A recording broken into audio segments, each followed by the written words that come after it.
Bab 098. Gila. Andika tak keberatan jika ada yang menyebut begitu. Tak ada yang bisa mengendalikan amarahnya ketika ia merasa tak bisa mendapatkan keinginannya. Riani telah melakukan dua kesalahan besar. Pertama, memancing semangatnya, dan yang lebih parah adalah kesalahannya yang kedua, dia berada di Jakarta. Ulangi, berada di Jakarta. Dia baru tahu hal itu saat menanyakan pada Restu kenapa Riani tidak mengangkat panggilannya, dan Restu bilang Riani ada di Jakarta. Andika bisa saja keluar mencari pelampiasan seperti yang sudah dilakukannya.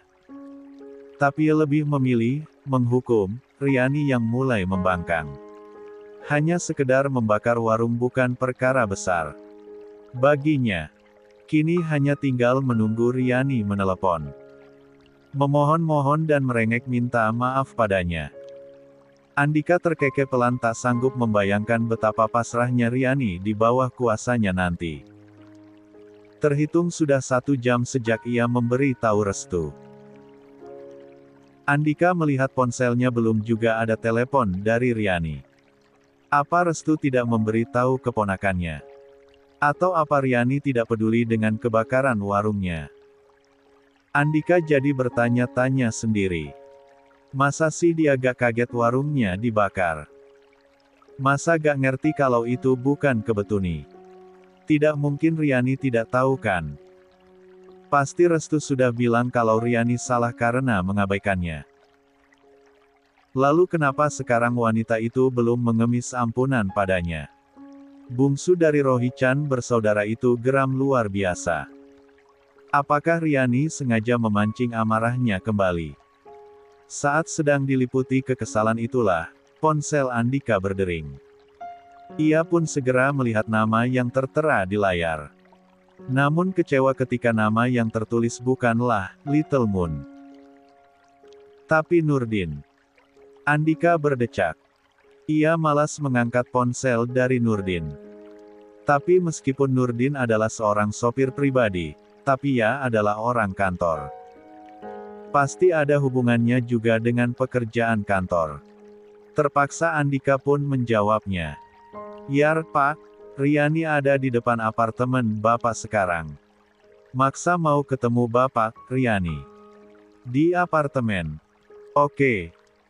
Andika sampai di apartemen miliknya yang memang hanya sesekali saja dia datangi jika tak ingin pulang ke rumah orang tua. Ia sampai di lobi malam ini setelah beberapa menit yang lalu mendapatkan telepon dari Nurdin akan Riani yang datang ke apartemen. Benar saja. Di depan kamar apartemennya, sudah menunggu Riani. Nurdin bilang ialah yang memberitahu Riani alamat Andika beserta nomornya. Andika mengerutkan keningnya melihat Riani. Apakah itu pakaian terbaiknya? Ini Jakarta dan dia sedang jalan-jalan di sini. Tapi hanya mengenakan hoodie berwarna putih dan juga celana jeans lusuh. Tak lupa sandal jepit yang membuat penampilan Riani seperti bule di pengungsian dan mendapat pakaian sumbangan dari warga. Mengenaskan sekali bukan, penampilan menantu keluarga Rohichan ini. Dan Andika harus tepuk tangan untuk keberanian Riani masuk daerah kekuasaannya.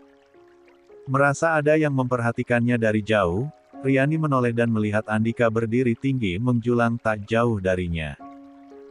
Dia pun sontak berdiri tegak meski masih berusaha menyembunyikan kegugupannya. Selamat malam Pak. Andika tak bicara. Ia berjalan melangkah pelan menuju Riani bak seekor serigala yang sedang mencoba memangsa kancil imut. Riani memejamkan matanya dan bersiap jika Andika melakukan sesuatu padanya, baik itu yang menyebalkan atau menyenangkan. Namun tak ada yang terjadi sampailah mendengar suara pintu apartemen terbuka di belakangnya. Tak ada suara kunci diputar. Mungkin begitulah tipe kunci orang kaya, pikir Riani. Andika mendorong pintu di belakang Riani lalu masuk tanpa menyuruh istrinya tersebut. Tanpa disuruh, Riani langsung masuk dan Andika pun menutup pintunya. Lampu menyala hanya sekali tepukan dan terlihatlah sebuah ruangan yang baru pertama kali dilihat Riani itu. Jika kamar di villa saja sudah termasuk mewah, maka ini adalah super duper mewah. Hampir saja air liur Riani menetes mengagumi setiap benda di sini. Minum. Ternyata Andika sudah sampai di sebuah bar stall yang juga terdapat bar mini dengan deretan botol-botol minuman keras yang Riani kira pasti harganya mahal. Ia menuangkan minuman berwarna merah pada gelas kaki tinggi dan menawarkannya pada Riani. Enggak ah. Haram. Andika terkekeh. Ia akan meneguknya sampai habis seperti yang biasa lakukan. Namun ekspresi jijik Riani membuatnya berhenti di tegukan kedua. Ja taruh gelas itu kembali sambil menatap Riani, lapar. Kalau mengerti halal haram, mengerti juga kalau bepergian harus seizin suami kan. Riani yang masih berdiri di tengah ruangan, menatap dalam suaminya yang kini juga tengah memperhatikannya. Dia tampan dan menyeramkan dalam satu waktu. Sementara Andika mulai tak sabar melihat Riani menghibah memohon belas kasih karena telah membohonginya. Saya minta maaf untuk itu. Wajah kamu gak kayak orang menyesal.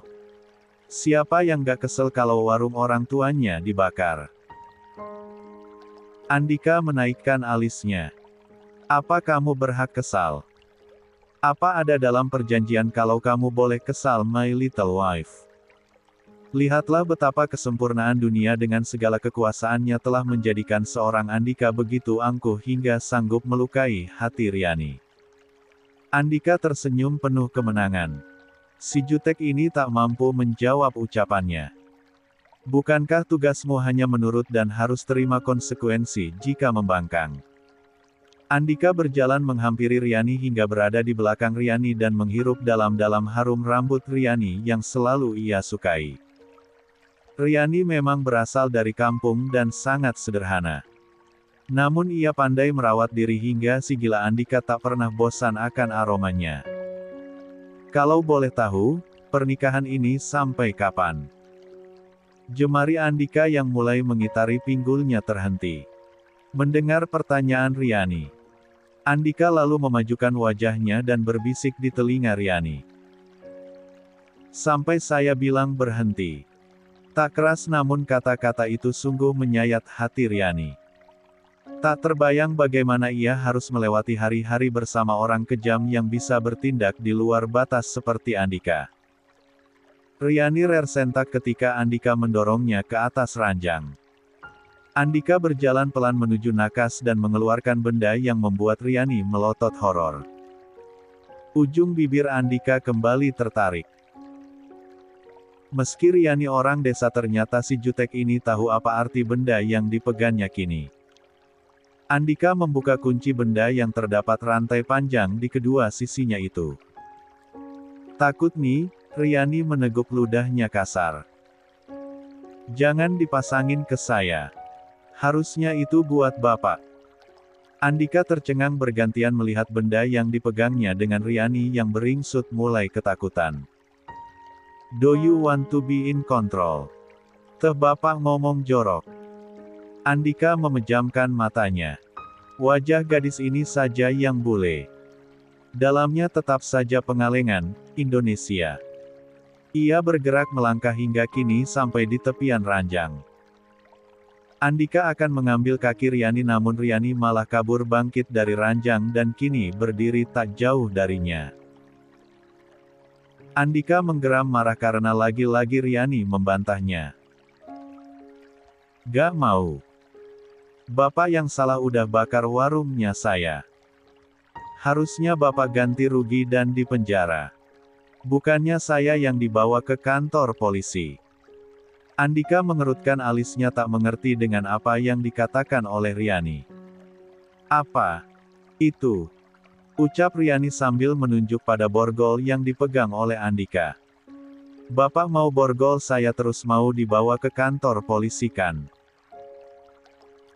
Ya Tuhan, dari planet mana perempuan ini? Fahri melihat jam di ponselnya sedari tadi. Sudah sekitar 1 jam sejak Riani pamit akan pergi ke warung depan untuk membeli air mineral. Namun tidak ada tanda-tanda adik tersayangnya itu akan kembali. Fahri, Fitri terlihat melongok dari balik pintu kosan melihat putranya itu yang tak masuk ke dalam rumah. Masuk udah malam, Riani belum kembali Mi, bentar lagi juga pasti balik. Udah gede juga. Ada nada tak suka ketika Fahri mendengar Fitri mengatakan hal itu tentang Riani. Ia tahu kalau sang ibu memang tak menyukai Riani sejak awal ia menikah lagi dengan Wandi. Pria berpars Eropa yang tampan dan kerupawanan Wandi itu diturunkan pada Riani. Ia tahu Mi. Riani emang udah gede. Tapi ini Jakarta bukan Pengalengan. Harusnya kalau cuma ke warung depan mah Riani udah kembali. Mencoba bersikap abai dengan tak mendengarkan kekhawatiran Fahri, Fitri lalu masuk ke dalam kosannya. Tentu saja ia tahu kemana Riani pergi. Menemui suaminya yang katanya ada di Jakarta juga. Maka Ladan Wandi merasa tak keberatan saat tahu Riani akan menemui Andika yang kaya raya tanpa memberitahu Fahri. Wandi dan Fitri membiarkan Riani pergi dengan naik taksi. Wandi sebenarnya merasa khawatir pada putrinya. Ia takut Riani tersesat. Ini pertama kalinya Riani ke Jakarta. Namun Riani meyakinkan ia baik-baik saja dan akan terus memberi kabar pada Wandi hingga sampai ke tempat Andika. Wandi pun mengizinkan Riani pergi. Diam-diam sebaris doa Fitri panjatkan semoga Riani bisa meminta uang pada suaminya untuk membangun kembali warung yang terbakar habis. Tanpa tahu jika suami Riani lah yang membakarnya. Fahri pun mengambil jaket yang ia kaitkan pada paku yang tertancap di balik pintu. Mencoba mencari Wulan yang tak kunjung kembali. Neng, kamu de kemana? Fahri berkali-kali menelepon Riani namun tak jua dijawab. Ia panik setengah mati bertanya pada tetangga kosan sampai warung depan namun tak menemukan Riani. Ia pun kembali ke kosannya dan menemukan Wandi serta Fitri belum tertidur. Tepatnya masih mengobrol mungkin seputar warung mereka yang terbakar. Tepatnya tak nampak khawatir untuk anak gadis mereka yang tak kunjung kembali sampai menjelang pagi begini. Riani sebenarnya kemana? Tanya Fahri tak basa-basi. Fitri memang tak suka Riani. Tapi Wandi pastinya khawatirkan jika anaknya tak kembali. Namun tak terlihat dari raut wajah pria tampan itu. Nanti juga pulang. Fitri menjawab acuh sambil membalas chat dari grup ibu-ibu arisannya yang masih heboh dan kepo mengenai kebakaran warung meski waktu sudah dini hari. Mami kok tenang banget? Riani belum pulang Mi. Pandangan Fahri beralih pada Wandi yang sama sibuknya dengan ponselnya. Pak. Wandi mengangkat wajahnya lalu melihat ke arah Fahri. Riani baik-baik aja. Kamu tenang aja. Besok juga dia pulang ikut kita, apa yang sebenarnya terjadi? Riani kemana? Tak sadar karena rasa paniknya, Fahri meninggikan suara sehingga mungkin saking kerasnya, tetangga pun bisa mendengar suara Fahri. Tesopan kamu. Bentak-bentak orang tua. Sudah hebat cuma karena punya gelar dokter. Hah. Fahri meluruhkan bahunya. Sungguh ia menyesal bicara demikian. Masih berdiri di tengah ruangan, Fahri ikut duduk di samping Wandi. Maafin Fahri Pak, Mi, tapi Fahri khawatir akan keselamatan Riani. Dia kemana? Kok Bapak sama Mami tenang-tenang aja? Ini Jakarta. Kita gak punya siapa-siapa di sini. Wandi menghembuskan nafasnya kasar. Ia simpan ponselnya di atas nakas. Lalu menoleh pada Fahri. Mungkin sekarang saatnya kamu tahu. Riani sudah menikah dan sekarang lagi ke rumah suaminya. Fahri mencelos. Ia terkejut luar biasa. Menikah. Bapak sama Mami jangan bercanda. Teh. Kamu dibilangin gak percaya. Menikah. Menikah. Satu kata yang diulang-ulangnya terus. Berjuta pertanyaan di benaknya kini. Dadanya sesak. Bagai terkena hantaman palu besar, ia tak sanggup bernafas dengan baik. Ia kacau dan hatinya hancur sementara orang tuanya terlihat biasa saja menyampaikan berita besar ini. Kenapa? Kenapa Riani menikah? Tanya Fahri syarat dengan kekecewaan. Ya karena ada yang ngelamar atuh Fahri. Gimana kamu dek? Tapi kenapa Riani gak bilang apa-apa? Kalian juga gak bilang apa-apa. Kenapa gak ada yang kasih tahu Fahri? Kalian anggap saya apa? Riani masih muda. Dia belum 20 tahun. Sama siapa dia nikah? Kenapa dia nikah? Karena Riani sayang sama kamu. Wandi berdiri dari duduknya. Nada bicaranya ia naikkan membuat Fitri dan Fabri untuk pertama kalinya melihat kemarahan Wandi. Bapak lagi pusing. Warung kebakaran. Tapi kalian sibuk sama urusan masing-masing. Kamu. Wandi menunjuk Fitri. Yang menciut melihat netra biru terang itu menyala karena amarah. Sibuk sama HP melulu. Gosip sana-sini. Gak mikirin gimana cara bangun lagi usaha. Sedangkan kamu. Malah nyalahin kenapa Riani nikah gak bilang-bilang. Dia nikah siri sama orang kota. Buat meringankan beban bapak. Buat biaya kuliah kamu. Kamu paham. Derajat. Kini hantaman palu besar itu seolah membenamkan Fahri ke dasar bumi. Lidahnya keluh terpaku. Tak sanggup bicara apa-apa lagi.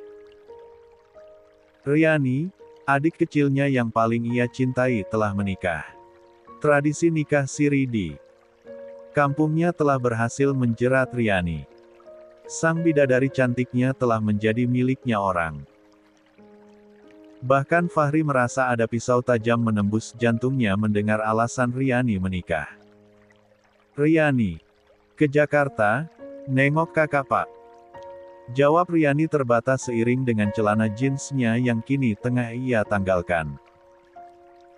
Merasa seperti dibawa ancaman, Riani menurut saja ketika Andika menyuruhnya melepas pakaian satu persatu dengan sesekali menjawab pertanyaannya.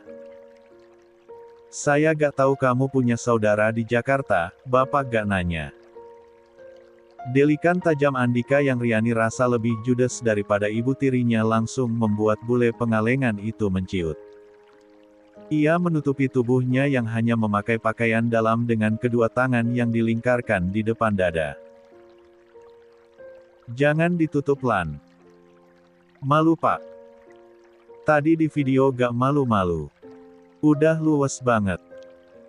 Sekarang di depan saya dong. Siaran langsung, Riani merona karenanya. Ia jadi malu mengingat betapa agresifnya ia tadi pagi. Kan tadi gak ada bapak. Riani beringsut melangkah ke belakang saat Andika melangkah mendekatinya. Sambil membuka pakaiannya juga. Netra biru terang itu merunduk malu-malu. Bahkan saat Andika menggamit pinggulnya agar tubuhnya merapat, Riani masih menunduk. Andika tak mengerti dengan apa yang terjadi pada dirinya. Ia biasa memperlakukan wanita manapun dengan lembut atau kasar sesuai mood. Seingatnya beberapa kali Lavina dan teman-teman kencannya merengek minta diperlakukan bak tawanan dengan tubuh pasrah minta dijamah dan akan menerima apapun perlakuan Andika. Namun semua itu hanya kepura-puraan. Mereka hanya akan berpura-pura takut demi mendapat hukuman kenikmatan yang akan diberikan oleh Andika, padahal mereka sangat menginginkannya. Wanita yang gampang menyerahkan diri terlalu biasa untuknya. Hingga mereka semua sama. Sama-sama membosankan. Lain halnya lagi dengan Riani. La pasrah betulan. Ia takut betulan dan ia polos betulan. Entahlah. Harusnya semangat Andika sirna dengan hanya melihat model pakaian dalam milik Riani saja. Yang tak ada menarik-menariknya. Selain dalamannya tentu saja. Harusnya ia tak perlu berselera karena ucapan-ucapan ngawur Riani bisa merubah moodnya. Namun bule dari Pengalengan ini selalu berhasil membuat pengecualian. Ah, jangan digigit. Menyibak rambut coklat ikal yang menghalangi pundak, Andika melabuhkan sapaannya di ceruk leher Riani. Hingga ia merasa benda dingin menyentuh bibir. Andika mengangkat kepalanya. Lah perhatikan sebuah kalung melingkar di leher Riani. Riani sendiri berusaha menutupinya namun tak berhasil.